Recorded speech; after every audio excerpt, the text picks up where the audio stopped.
এবং আরেকটি দাবি আমি করব, বৈষম্য বিরোধী আন্দোলন হয়েছে, কিন্তু আমরা দেখতেছি এখনো পর্যন্ত এই দেশের উলামা শ্রেণীর সাথে বৈষম্যমূলক আচরণ করা হচ্ছে। আজকে সর্বত্র আলেম উলামাদের নিয়ে বৈষম্য চলছে। আপনারা জানেন, গত কিছুদিন আগে বর্তমান অন্তর্বর্তীকালীন সরকারের প্রধান উপদেষ্টা তিনি বক্তব্য দিয়েছেন, সেখানে বন্যা কবলিত এলাকায় যে সমস্ত মানুষ বন্যার্তদের পাশে দাঁড়িয়েছে তাদের প্রতি তিনি কৃতজ্ঞতা জানিয়েছেন, কিন্তু আপনারা লক্ষ্য করেছেন সেখানে তিনি উলামায়ে কেরামকে কৃতজ্ঞতা জানান নাই, কোন আলেমের নাম তারা নেন নাই।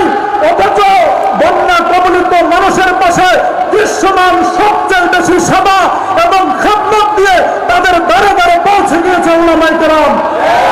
আস-সুন্নাহ ফাউন্ডেশন, আত-তাকওয়া ফাউন্ডেশন, জাতীয় উলামা মাশায়েখ আইম্মা পরিষদ সহ সমস্ত ইসলামী সংগঠন এবং স্বেচ্ছাসেবী সংগঠনগুলো বন্যার্ত মানুষের পাশে দাঁড়িয়েছে, কিন্তু উলামায়ে কেরামকে কৃতজ্ঞতা জানানোর প্রয়োজন তারা করে নাই। এটা কি বৈষম্য নয়?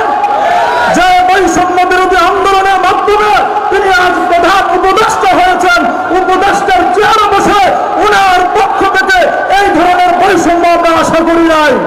প্রিয় হাজিরিন, এমনভাবে আপনারা দেখেছেন অন্তর্বর্তীকালীন সরকার কয়েকটি বিষয় সংস্কারের জন্য তিনি কমিশন গঠন করেছেন, সংস্কার কমিশন গঠন করেছেন, শিক্ষা সংস্কার কমিশন গঠন করেছেন, সংবিধান সংস্কার কমিশন গঠন করেছেন, নির্বাচন কমিশন সংস্কার কমিশন গঠন করেছেন, কিন্তু এই সমস্ত কমিশনের মধ্যে 90% মানুষের প্রতিনিধিত্বকারী কোন আলেমকে আমরা দেখি নাই।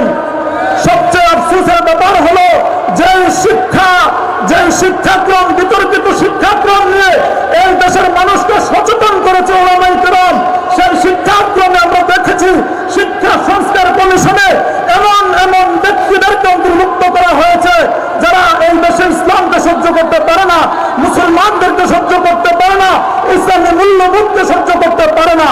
আমরা আজকের এই সম্মেলন থেকে দাবি করব, অনতি বিলম্বে শিক্ষা সংস্কার কমিশনে নির্ভরযোগ্য ধর্মীয় ব্যক্তিত্ব এবং শীর্ষ উলামায়ে কেরামকে অন্তর্ভুক্ত করতে হবে, শীর্ষ উলামায়ে কেরামকে অন্তর্ভুক্ত করতে হবে।